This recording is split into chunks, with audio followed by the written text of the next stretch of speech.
My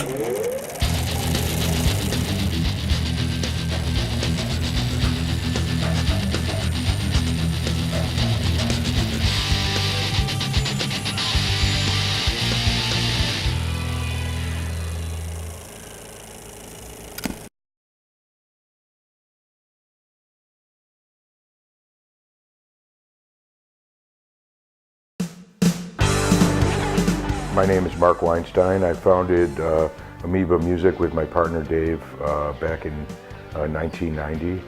Worked in record stores since 1975. This is my 40th year working in retail records, and it's basically the only job I've ever had. Well, I was technically born in Parkersburg, West Virginia. A few years later, my dad got a job in Buffalo, and I stayed there from about 3 years old on, and did all my schooling there. You know, started playing the drums when I was 9 years old and played in a bunch of bands. Went to hundreds of concerts in those days. Consider it to a great extent to have been kind of my own personal church or spiritual journey. Was all through music. I know I share a lot of memories and quote nostalgia for that era with everyone in my generation, and especially my friends. Sometime starting in the mid-'80s, I think I was getting a little antsy. For 7 years, I was a manager at Streetlight Records in San Francisco, and it was a really fun job, a really great kind of community record store.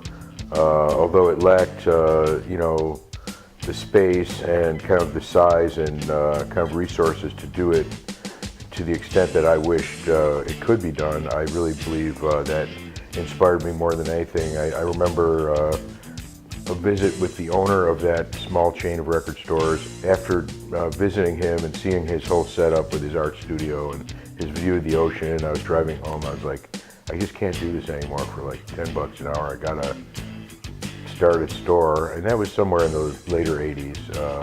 I met my partner Dave in '89, so at that point I was kind of raring to go, and he was busy looking for another business to do, so we kind of figured it all out during '89, '90. Yeah.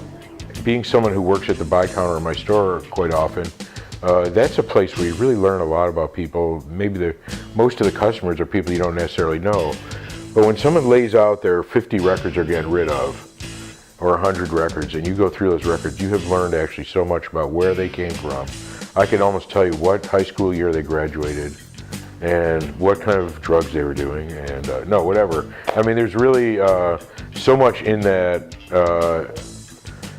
so much revealing stuff in that little pile of records that people don't even realize. But if you're a record buyer, you kind of know a lot about them just from looking at their records, you know.